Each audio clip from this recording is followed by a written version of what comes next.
Welcome to True and Scary, a podcast about true and scary stories from around the world.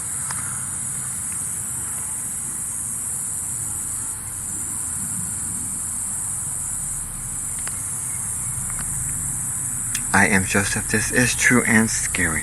This week we are talking about Amelia Earhart.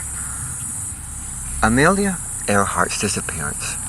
Amelia Mary Earhart, born July 24th, 1897, declared dead January 5th, 1939, was an American aviation pioneer. On July 2nd, 1937, Earhart disappeared over the Pacific Ocean while attempting to become the first female pilot to circumnavigate the world. During her life, Earhart embraced celebrity culture and women's rights, and since her disappearance, she has become a cultural icon. Earhart was the first female aviator to fly solo across the Atlantic Ocean, and she set many other records. She was one of the first aviators to promote commercial air travel.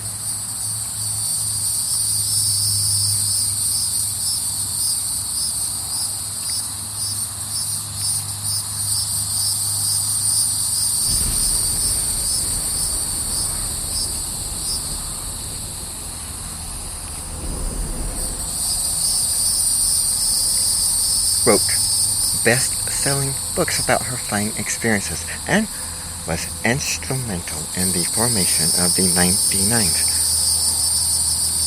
an organization for female pilots. Earhart was born and raised in Atchison, Kansas, and developed a passion for adventure at a young age, steadily gaining flying experience from her 20s. In 1928, Earhart became a celebrity after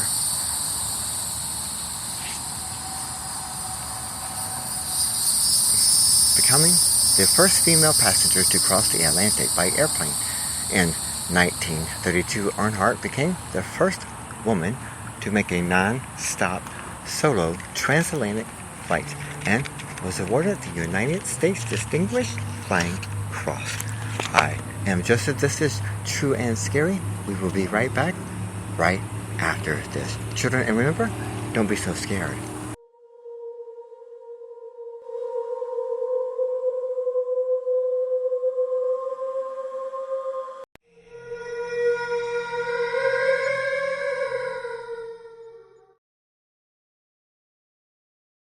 Welcome to True and Scary, A podcast about true and scary stories from around the world.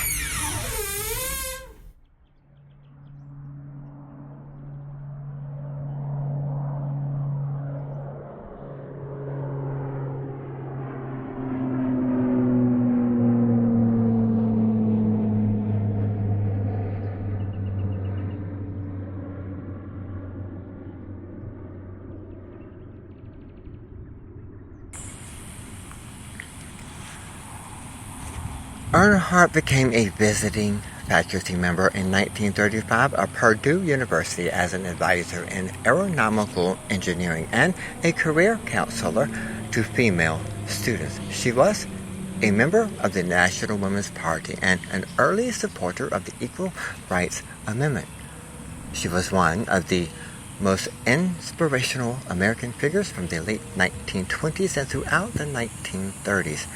Her legacy is often compared to those of the early career of pioneer aviator Charles Lindbergh and First Lady Eleanor Roosevelt for their close friendship and lasting impact on women's causes.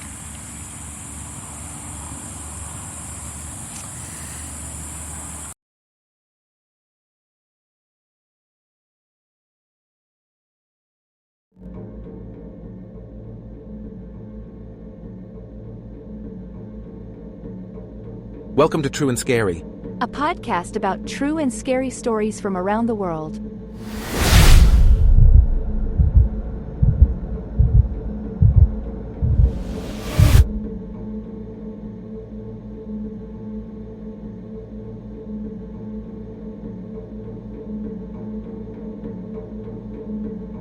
Welcome to True and Scary Stories from Around the World. Joseph, if host for this intriguing podcast about true and scary stories. Now you can subscribe with Joseph and get extra behind the scenes fun stuff, videos and so much more. Join the True and Scary community today for $2 a month, and remember, don't be so scared. In 1937, an attempt to become the first woman to complete a circumnavigational flight of the globe in Lockheed Model 10E Electra airplane, Earhart and her navigator, Fred Noonan, disappeared near Holland Island in the Central Pacific Ocean. The two were last seen in Lae, New Guinea, their last land stop before Holland Island. It is generally presumed that they ran out of fuel, crashed into the ocean, and died near Holland Island. Nearly 1 year and 6 months after she and Noonan disappeared, Earhart was officially declared dead. We're going to run to a quick break, children. We will be right back right after this. True and Scary. 5, 4, 3, 2, 1. Welcome to True and Scary. A podcast about true and scary stories from around the world. Embark on a thrilling journey with Joseph as he uncovers the spine-chilling truth behind aliens and government cover-ups. Brace yourself for a roller coaster of true and scary stories from around the world that will leave you questioning everything you thought you knew.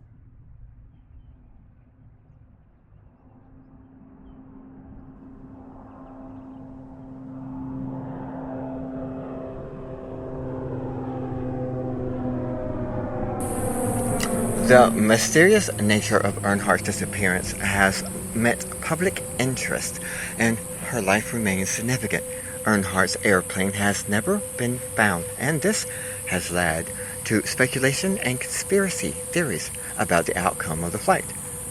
Decades after her presumed death, Earhart was inducted into the National Aviation Hall of Fame in 1968, and the National Women's Hall of Fame in 1973.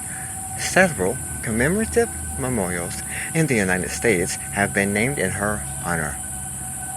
These include a commemorative U.S. Air stamp, an airport, a museum,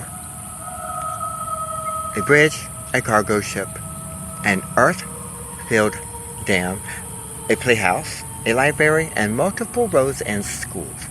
She also has a minor a planetary corona, a newly discovered lunar crater named after her. Numerous films, documentaries, books have recounted Earhart's life, and she is ranked 9th on Flying's list of the 51 heroes of aviation. I'm Joseph. We will return right after this.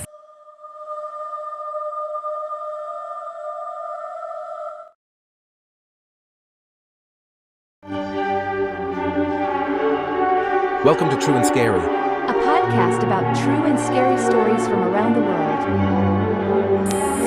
Speculation on disappearance. While most historians believe Earhart crashed and sank in the Pacific Ocean, a number of other possibilities have been proposed.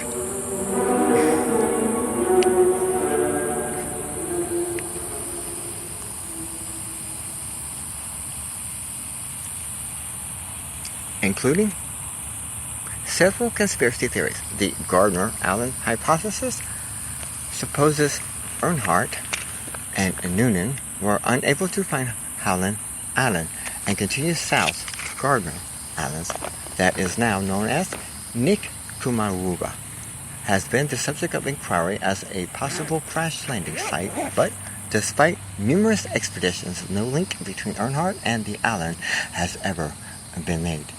The Japanese capture theory assumes Japanese forces captured Earhart and Noonan after they navigated to the Japanese South Seas Mandate. A number of Earhart's relatives have been convinced that Japanese were somehow involved in her disappearance, citing unnamed witnesses, including Japanese troops and Stapian natives, is based entirely on oral historians, and no verified physical evidence has ever been found. The New Britain theory assumes Earhart turned back mid-flight and tried to reach the airfield at Rabaul, New Britain, northeast of mainland Papua New Guinea, approximately 2,200 miles, 3,500 kilometers from Howland Island. In 1990, Donald Agwin, a veteran of the Australian Army World War II New Britain campaign, reported in 1945 he had seen a wrecked aircraft in the jungle that may have been Earhart's Electra. Subsequent searches of the area failed to find any wreckage.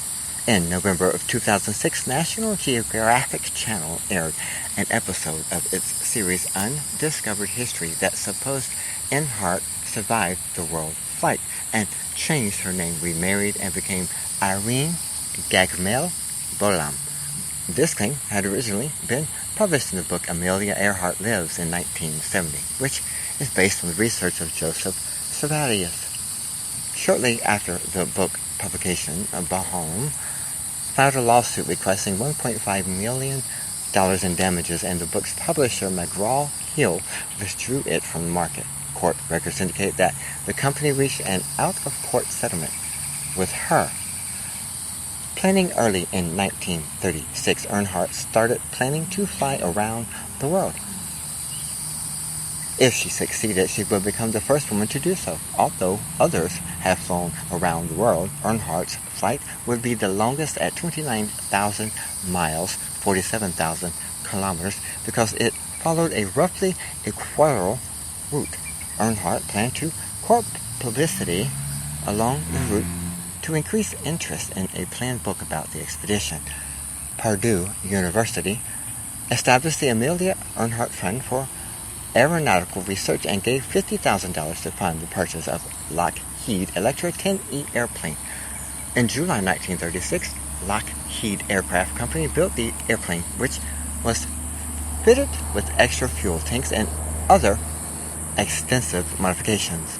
Earhart dubbed the twin-engine monoplane her flying laboratory. The plane was built at Lockheed's plant in Burbank, California, and after delivery it was hangared at the nearby Mance United Air Services. We will return right after this, children. We're talking about Amelia Earhart.